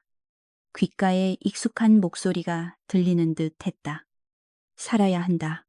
산아, 너는 반드시 살아야 한다. 그것은 바람소리 같기도 했고 백호의 울음소리 같기도 했다. 산은 창문을 열고 상림원 쪽을 바라보았다. 칠흑 같은 어둠 속에서 오직 한 곳, 그곳에서만 희미한 빛이 새어나오고 있었다. 산의 눈시울이 붉어졌다. 아버지. 소녀는 주먹을 꽉 쥐었다. 이제 그는 알았다. 자신이 혼자가 아니라는 것을, 아버지가 저곳에서 자신을 기다리고 있다는 것을. 산은 방 안을 서성이다가 장식용으로 놓인 새 그릇을 집어들었다. 그리고 그것을 바닥에 힘껏 내리쳐 깨뜨렸다. 날카로운 햄 조각 하나가 그의 손에 쥐어졌다. 돌칼 대신 얻은 새로운 무기였다. 기다려. 내가 갈게. 소년의 눈빛이 달라졌다. 두려움에 떨던 짐승의 눈빛이 사라지고 냉철하고 강인한 전사의 눈빛이 자리 잡았다. 핏줄의 비밀, 그리고 아버지가 짐승이 되면서까지 지키려 했던 그 이유가 소년을 각성시킨 것이다. 새벽이 밝아오고 있었다. 폭풍우가 몰아칠 듯 하늘에는 검은 먹구름이 잔뜩 끼어 있었다. 백호의 저주는 끝이 아니라 시작이었다. 억울하게 죽은 자의 한은 짐승의 포효가 되어 이제 이 부패한 왕궁을 집어삼킬 준비를 하고 있었다. 다가올 밤, 피의 연회가 열릴 것이다. 하늘이 뚫린 듯했다.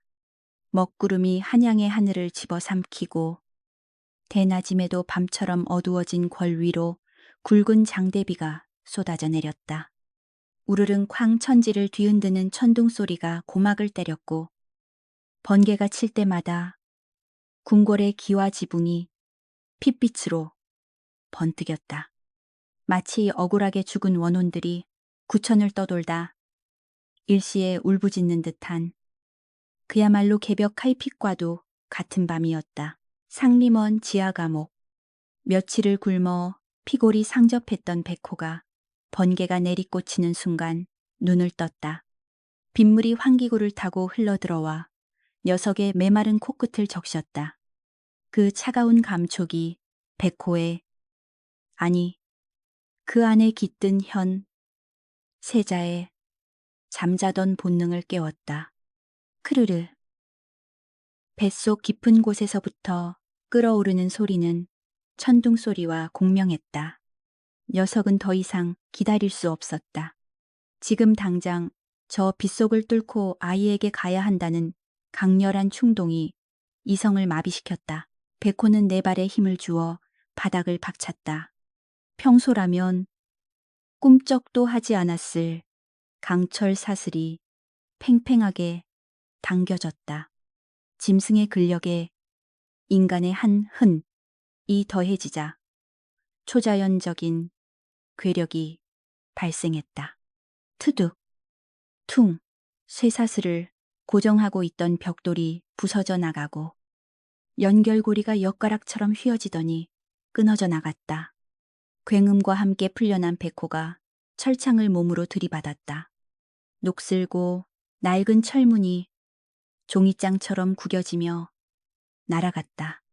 지하 감옥을 지키던 졸병들은 그 광경을 보고 비명조차 지르지 못하고 주저앉았다. 하얀 악마가 지옥문 밖으로 걸어 나온 것이다. 한편 별당에 갇혀있던 산 역시 폭풍 우 소리를 듣고 있었다. 그는 창가에 서서 쏟아지는 비를 맞으며 손에 쥔 그 그릇 조각을 만지작거렸다. 밖을 지키던 병사들이 비를 피해 처마 밑으로 모여들어 잡담을 나누고 있었다. 이런 날씨에 호랑이가 온다니 불길에 죽겠구만. 쉿. 말이 씨가 된다네. 그 순간 멀리서 짐승의 포효 소리가 들려왔다. 천둥 소리보다 더 날카롭고 명징한 그 소리에 산의 심장이 미친 듯이 뛰기 시작했다. 아버지다. 아버지가 오고 있다. 산은 짐승처럼 낮은 자세로 문가에 붙었다. 그리고 일부러 신음소리를 냈다. 아파. 배가. 문 밖에 병사가 투덜거리며 문을 열었다. 조용히 해라. 무슨 일이냐. 병사가 방 안으로 고개를 들이미는 순간 산의 몸이 용수철처럼 튀어올랐다. 산은 병사의 팔을 물어뜯고 손에 쥔 그 조각으로 병사의 허벅지를 찔렀다. 아악 병사가 고통에 몸부림치며 쓰러지자 산은 열린 문틈으로 잽싸게 빠져나갔다. 빗속으로 뛰어든 소년의 발놀림은 젖은 낙엽 위를 달리는 개처럼 빠르고 은밀했다. 궁궐은 순식간에 아수라장이 되었다. 비상, 비상, 맹수가 탈출했다. 아이가 사라졌다. 징소리가 요란하게 울려 퍼지고 횃불을 든 금군들이 개미 떼처럼 몰려 나왔다. 그러나 쏟아지는 폭우가 횃불을 꺼뜨리고 시야를 가렸다. 혼란 속에서 백호는 거침없이 달렸다. 앞을 가로막는 병사들은 앞발에 채어 나가 떨어졌고 창검은 두꺼운 가죽을 뚫지 못하고 미끄러졌다. 백호는 사륙을 즐기지 않았다. 오직 냄새를 쫓아 피냄새와 비냄새 속에 섞인 그리운 아이의 냄새만을 쫓아 달릴 뿐이었다. 산 역시 빗물에 미끄러지고 넘어지면서도 쉬지 않고 달렸다. 화려한 정각들은 미로처럼 복잡했지만 본능이 그를 이끌었다. 가장 넓은 마당, 인장준, 른전디엔나드. 그곳에서 운명의 조우가 기다리고 있었다. 산이 헐떡이며 인정전 마당에 들어섰을 때 그는 보았다. 수백 명의 궁사들이 겹겹이 에워싼 포위망 한가운데 하얀 털이 피와 진흙으로 범벅이 된 백호가 고립되어 있는 것을. 백호의 등에는 이미 여러 발의 화살이 박혀 있었고 붉은 피가 빗물에 씻겨 바닥을 붉게 물들이고 있었다. 사격 준비. 이번엔 반드시 숨통을 끊어라. 금군 대장의 명령이 떨어졌다. 수백 개의 화살촉이 백호를 겨냥했다. 백호는 힘이 다한 듯 비틀거렸지만 결코 무릎 꿇지 않고 흉포하게 으르렁거렸다. 죽더라도 혼자 죽지는 않겠다는 기세였다. 산의 눈앞이 하얗게 변했다. 공포 따위는 없었다. 오직 아버지를 잃을지도 모른다는 절박함만이 소년의 몸을 움직였다. 쏘지 마라. 천둥 소리를 뚫고 소년의 절규가 울려 퍼졌다. 산은 빗속을 가로질러 포위망 안으로 뛰어들었다. 병사들이 멈칫하는 사이 산은 백호의 앞을 가로막고 두 팔을 벌려 섰다. 그 작은 등이 거대한 맹수를 보호하듯 감싸고 있었다. 금군 대장이 당황하여 손을 들었다. 멈춰라. 아이가 있다. 쏘지 마라. 빗줄기는 더욱 거세져 두 존재를 사정없이 때리고 있었다. 산은 뒤를 돌아 백호를 보았다. 거친 숨을 몰아쉬던 백호가 눈앞의 소년을 알아보았다. 흉포하던 안광이 순식간에 누그러지고 깊고 슬픈 황금빛 눈동자로 돌아왔다. 백호는 천천히 고개를 숙여 산에 젖은 머리에 코를 비볐다. 무사했느냐? 다행이다. 정말 다행이다. 백호의 거친 혀가 산의 뺨에 흐르는 눈물을 핥아주었다. 산은 백호의 목덜미를 끌어안고 털에 얼굴을 파묻었다. 아버지, 아버지. 소녀는 목이 터져라 오열했다. 짐승과 아이. 이 기이하고도 애처로운 재회에 숨을 죽이고 지켜보던 병사들조차 차마 활시위를 당기지 못했다. 그때 인정전의 문이 열리고 왕이 모습을 드러냈다. 호위무사들의 우산 아래 선 왕은 창백한 얼굴로 빗속의 두 존재를 내려다보았다. 형의 영혼이 깃든 짐승, 그리고 죽은 줄 알았던 조카. 그들이 서로를 부둥켜 안고 있는 모습은 권력에 눈이 멀어 가족을 버린 자신을 꾸짖는 하늘의 계시와도 같았다. 왕의 입술이 파르르 떨렸다. 형님. 그러나 평화는 짧았다. 김상선이 병사들을 해치고 앞으로 나섰다. 그의 눈은 탐욕과 사리로 번들거렸다. 전하, 기회입니다. 저 짐승이 아이를 인질로 잡고 있습니다. 지금 쏘지 않으면 둘 다 놓치게 됩니다.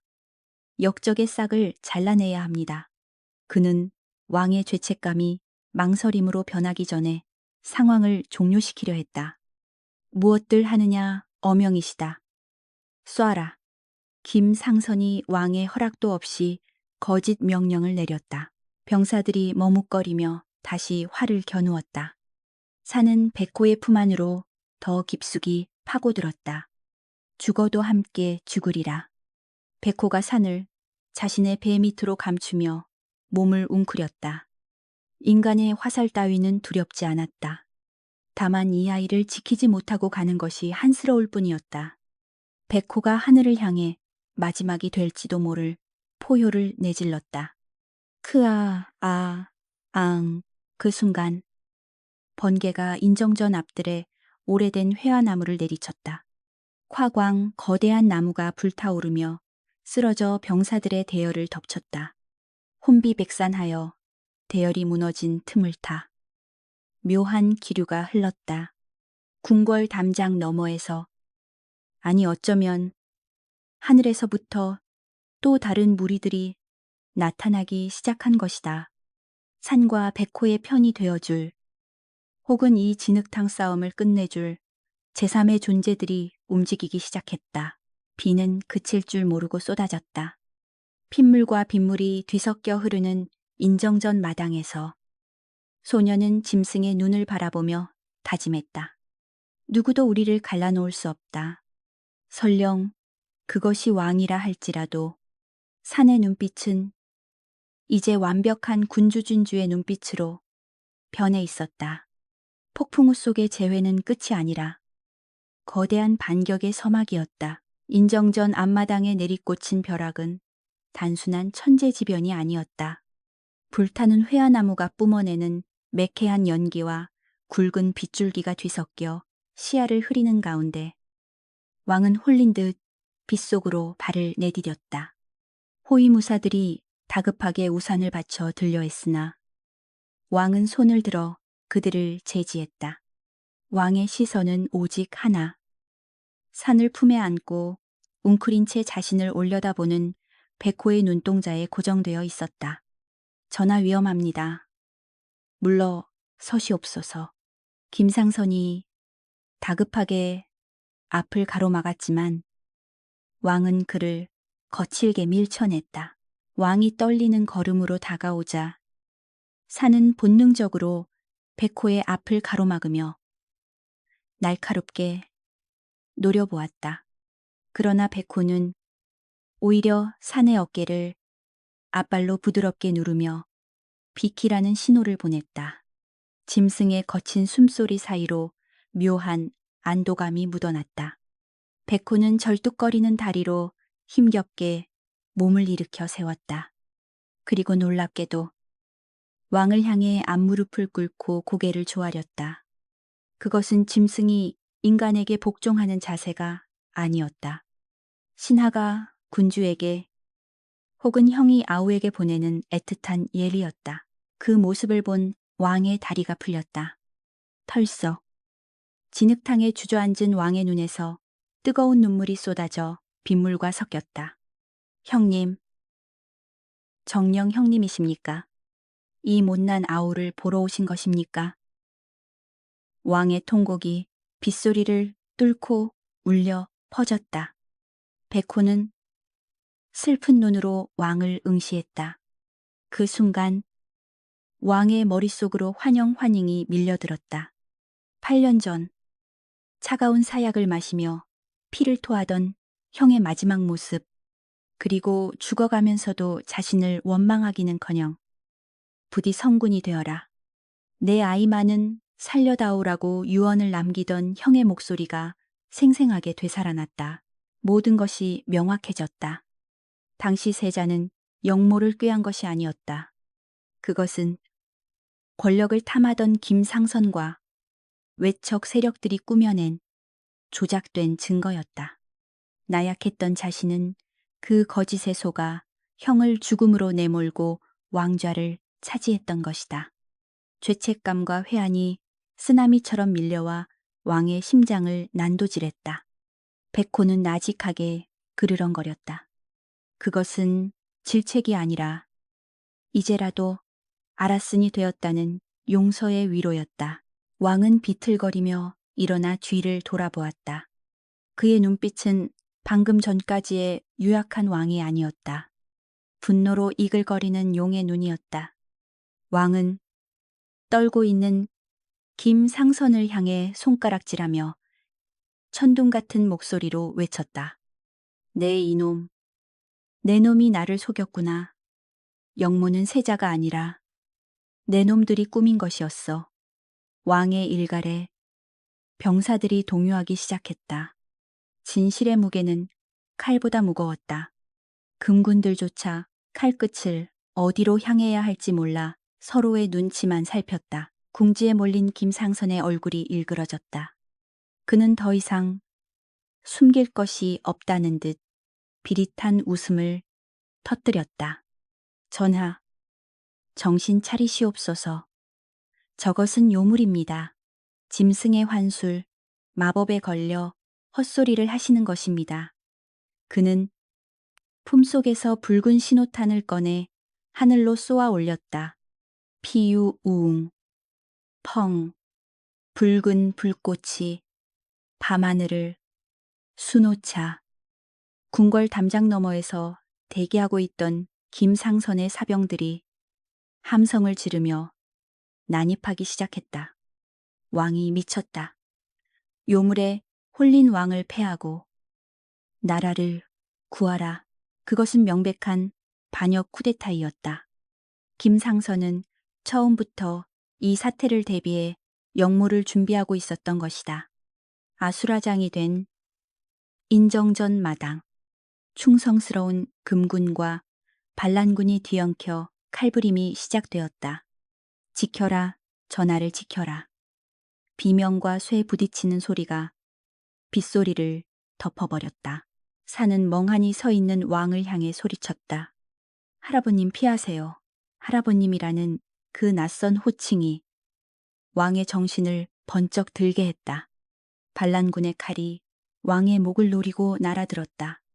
그 순간 백호가 바람처럼 몸을 날려 반란군의 목덜미를 물어뜯었다. 백호는 피투성이가 된 몸으로 왕과 산의 앞을 막아섰다. 내 동생, 그리고 내 아들은 내가 지킨다. 백호의 등은 태산처럼 거대해 보였다. 산은 품속에서 옥패를 꺼내 높이 쳐들었다. 옥패에서 푸른 빛이 뿜어져 나와 빗줄기를 갈랐다. 내 몸에는 선왕의 피가 흐른다. 내가 바로 적통이다. 역적들을 쳐라. 소년의 외침은 아직 변성기도 지나지 않은 앳된 목소리였으나 그 안에 담긴 기세는 제왕의 그것이었다. 혼란스러워하던 금군들이 옥패의 빛과 백호의 위용을 보고 전의를 다졌다. 세손 저하를 지켜라. 반역도당을 처단하라. 전세는 역전되는 듯했다. 그러나 김상선은 노련한 독사였다. 그는 후방으로 물러나며 조총부대에게 손짓했다. 모조리 쏴 죽여라. 아이도 왕도 필요 없다. 수십 개의 총구가 빗속에서 불을 뿜으려 하고 있었다. 절체절명의 위기였다.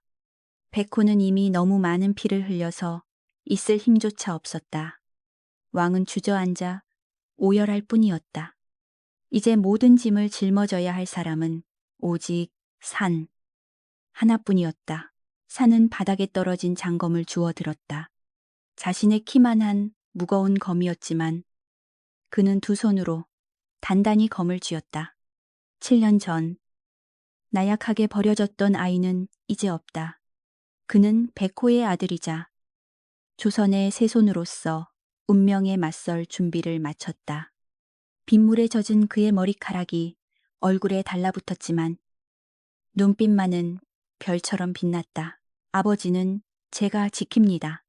산이 백호의 앞을 막아서며 검을 겨누는 순간 하늘에서 또 한 번의 거대한 천둥이 쳤다. 마치 하늘이 이 기구한 운명의 부자후즈를 굽어 살피는 듯했다. 진실은 밝혀졌으나 그 대가는 피로 치러야 했다. 밤은 더욱 깊어가고 빗줄기는 멈출 기미를 보이지 않았다. 마지막 결전의 시간이 다가오고 있었다. 죽음의 그림자가 인정전 마당을 덮쳤다. 김상선의 신호에 맞춰 조총부대의 사격, 개시 명령이 떨어지려는 찰나 시간은 영겁처럼 느리게 흘렀다. 빗방울 하나하나가 허공에 멈춘 듯했고 산의 절규도 왕의 비명도 먹먹한 진공 속에 갇혀버린 듯했다. 오직 백호만이 그 정적을 깨고 움직였다. 녀석은 자신의 육신이 이미 한계에 다다랐음을 알고 있었다. 뼈는 부러지고 내장은 파열되었으며 흐르는 피는 생명의 마지막 불꽃을 태우고 있었다. 그러나 녀석의 눈동자에 깃든 아비의 혼은 육체의 고통을 초월하고 있었다. 탕타타탕 총구에서 불이 뿜어지며 납탄들이 빗발쳤다. 백호는 산과 왕을 자신의 등 뒤로 숨기며 총탄이 날아오는 정면을 향해 거대한 몸을 날렸다. 퍽, 퍽. 살이 터지고 뼈가 으스러지는 소리가 연달아 들려왔다. 보통의 짐승이라면 그 자리에서 즉사했어야 마땅할 양의 총탄이었다. 그러나 백호는 쓰러지지 않았다. 아니, 쓰러질 수 없었다. 녀석은 고통을 포효로 바꾸어 토해내며 그대로 적진 한가운데로 뛰어들었다. 그것은 마치 하얀 번개가 지상으로 낙하하는 것과 같았다. 크아하하하. 백호의 앞발이 휘둘러질 때마다 서너 명의 병사가 허수아비처럼 날아갔다. 조총은 몽둥이처럼 부러졌고 병사들의 갑옷은 녀석의 발톱 앞에서 종이장처럼 찢겨나갔다. 백호는 전장을 휘저으며 자신에게 모든 공격을 집중시켰다. 괴물이다. 저건 불사신이야. 공포에 질린 반란군들이 뒷걸음질 치기 시작했다. 피투성이가 된 채 붉은 안광을 쏘아대며 달려드는 백호는 지옥에서 올라온 염라대왕의 사자처럼 보였다. 백호가 만들어낸 혈로 쉐루. 피의 길을 통해 전열이 무너지자 왕을 호위하던 금군들이 정신을 차렸다. 저 짐승이 우리를 지키고 있다. 새손 저하를 보호하라. 역적들을 도륙하라. 금군들이 방패를 앞세우고 산과 왕을 에워쌌다. 전세는 순식간에 난전으로 변했다. 빗물은 바닥에 흥건한 피를 씻어내리지 못하고 산은 금군들의 보호를 뿌리치고 백호를 향해 달려가려 했다. 아버지 안 돼. 거기 있으면 죽어. 그러나 노예한 무관들이 산의 팔을 꽉 붙잡았다. 저와 가시면 안 됩니다. 저분의 희생을 헛되이 하시렵니까? 산은 발버둥치며 울부짖었다. 눈앞에서 백호의 하얀 털이 점점 붉게 물들어가는 것을 보는 것은 자신의 살이 찢겨나가는 것보다 더한 고통이었다. 한편 전세가 불리해지자 김상선은 쥐새끼처럼 도망칠 구멍을 찾고 있었다. 그의 눈에 호위 병력이 분산된 틈을 타 홀로 서 있는 산이 들어왔다. 저놈만 죽이면, 저놈만 없애면 끝이다. 빗속을 뚫고 산을 향해 돌진했다. 광기에 사로잡힌 노인의 눈은 뒤집혀 있었다. 산을 붙잡고 있던 무관들이 다른 적들을 상대하느라 잠시 틈이 생긴 순간이었다. 죽어라. 이 역적의 씨앗아. 김상선의 칼날이 산의 목을 노리고 날아들었다. 산은 본능적으로 몸을 피했지만 칼끝이 어깨를 스치며 긴 상처를 냈다. 산이 비틀거리며 넘어졌다. 김상선이 확인 사살을 위해 다시 칼을 높이 쳐들었다. 산은 눈을 질끈 감았다.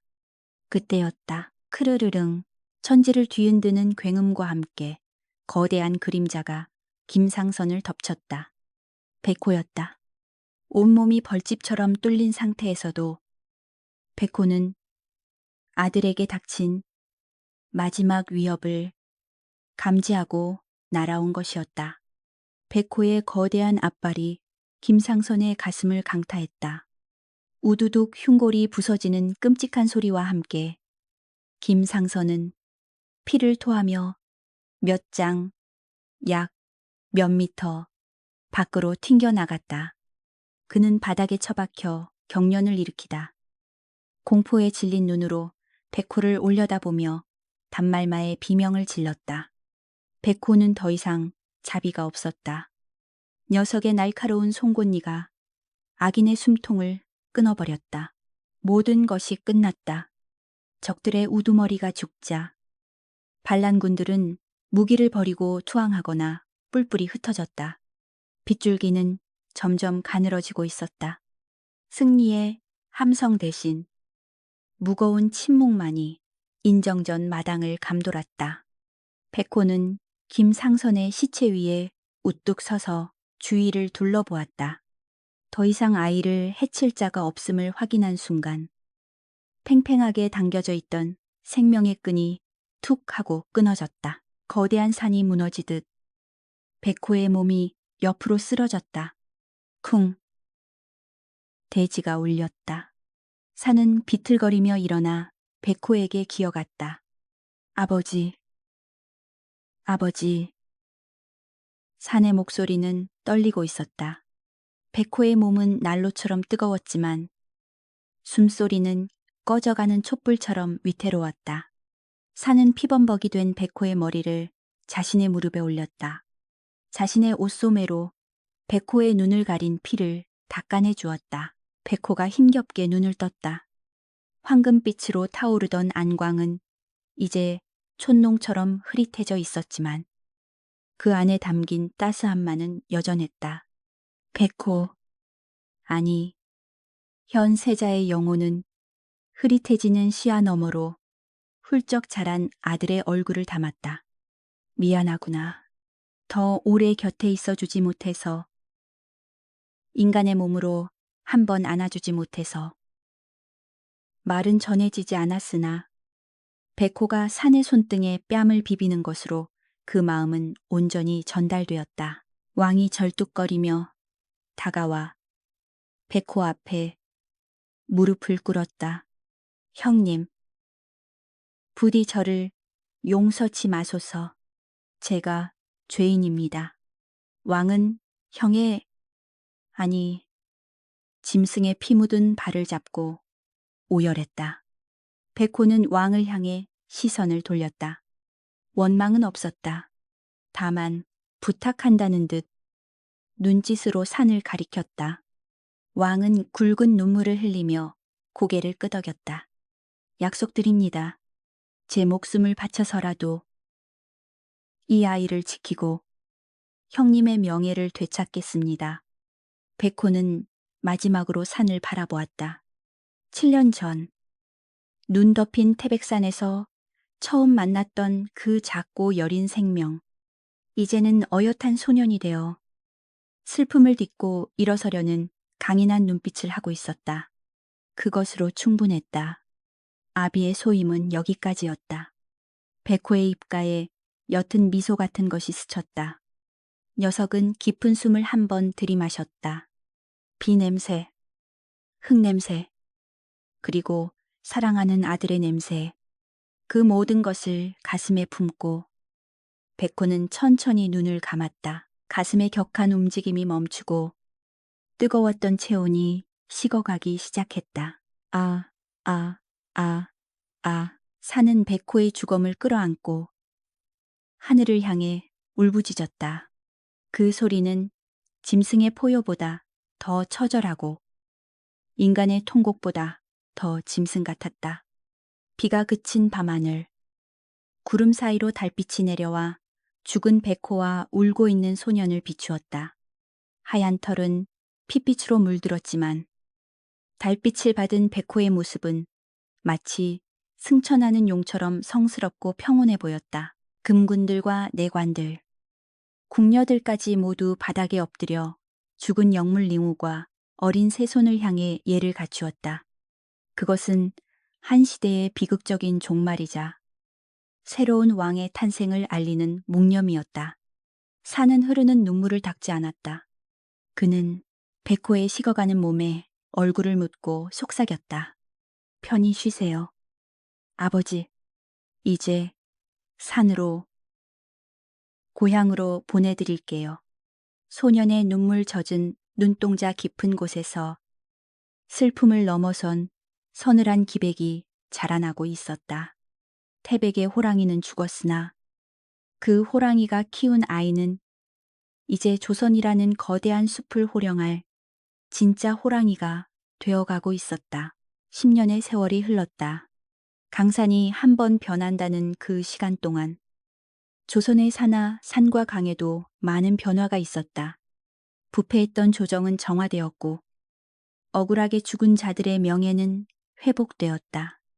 백성들은 더 이상 탐관오리의 수탈에 눈물 흘리지 않았으며 밤이면 문을 걸어 잠그지 않아도 될 만큼 태평성대가 도래했다. 사람들은 이 놀라운 치세 다스림을 이끄는 젊은 왕을 가리켜 하늘이 내린 성군 성준이라 칭송했으나 한편으로는 그를 경외심 섞인 눈으로 바라보며 수군거리기도 했다. 왕의 눈빛에서 때때로 인간의 것이라고는 믿기 힘든 서늘하고도 맹렬한 야수 예소의 기운이 스쳐 지나갔기 때문이다. 어느 늦가을 단풍이 붉게 타오르는 계절. 왕 이산 리사는 화려한 골룡포 대신 간소한 사냥복 차림으로 궁을 나섰다. 수천의 호위 병력을 물리고 오직 최측근 호위무사 몇 명만을 대동한 채 그가 향한 곳은 북쪽의 태백산이었다. 10년 전 피와 눈물로 얼룩졌던 비극의 땅이자 그가 다시 태어난 영혼의 고향. 산이 가까워질수록 왕의 표정은 궁궐에서의 근엄함을 벗고 마치 오랜만에 집으로 돌아온 아이처럼 미묘하게 들떠 있었다. 태백산 입구에 다다르자 왕은 말에서 내렸다. 여기서부터는 걸어갈 것이다. 그분께서 잠들어 계신 곳을 말발굽으로 어지럽힐 수는 없다. 늙은 호위 대장이 만류하려 했으나 왕의 고집을 꺾을 수는 없었다. 왕은 낙엽이 수북이 쌓인 산길을 거침없이 올랐다.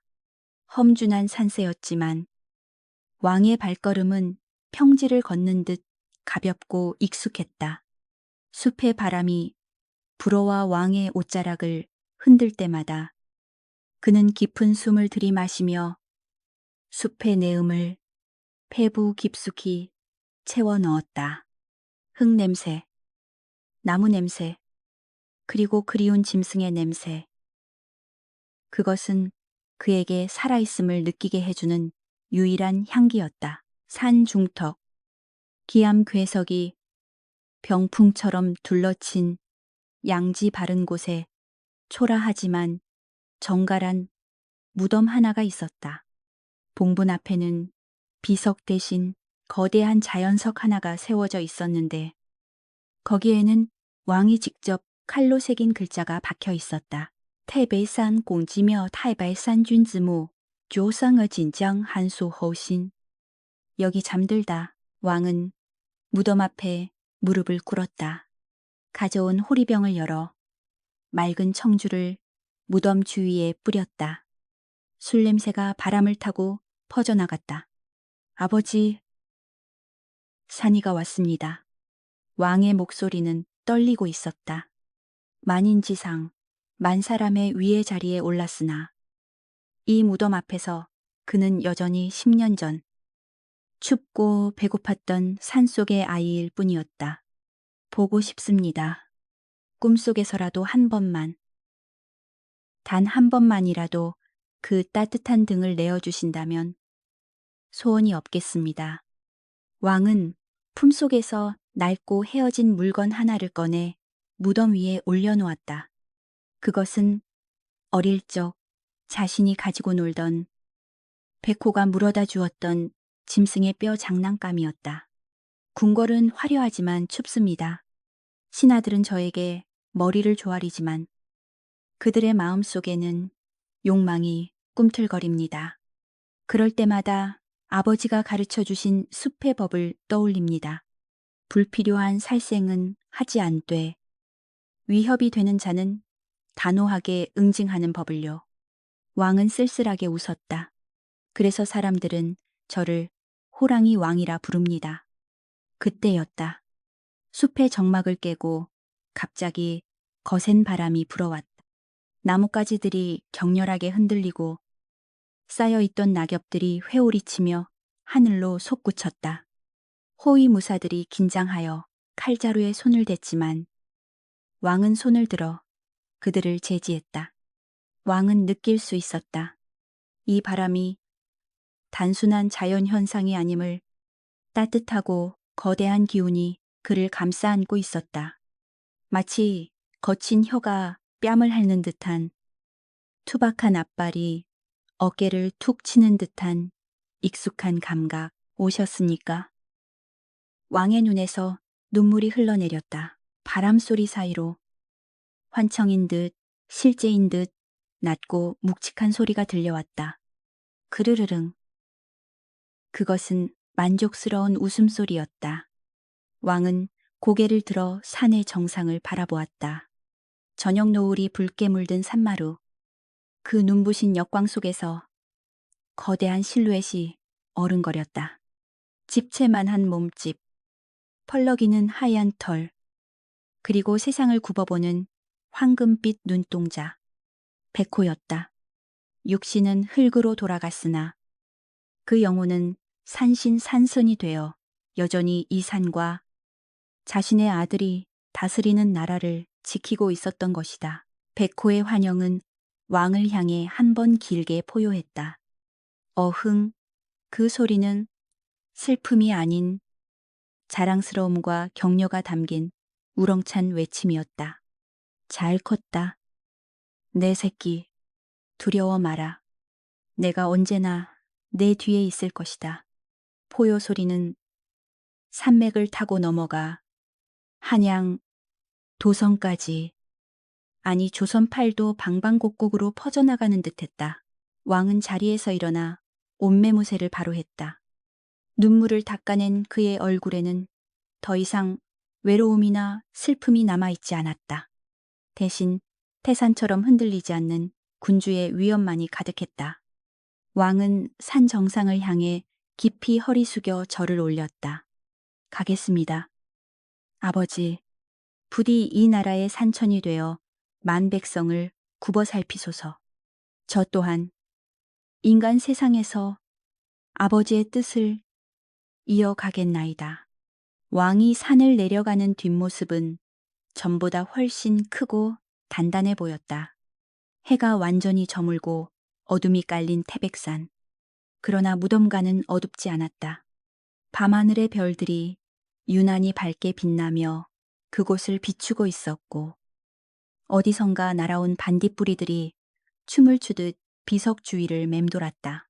세월이 흘러 후대의 사람들은 전설을 이야기했다. 태백산에는 나라가 위기에 처할 때마다 나타나 백성을 구하는 백호가 산다고.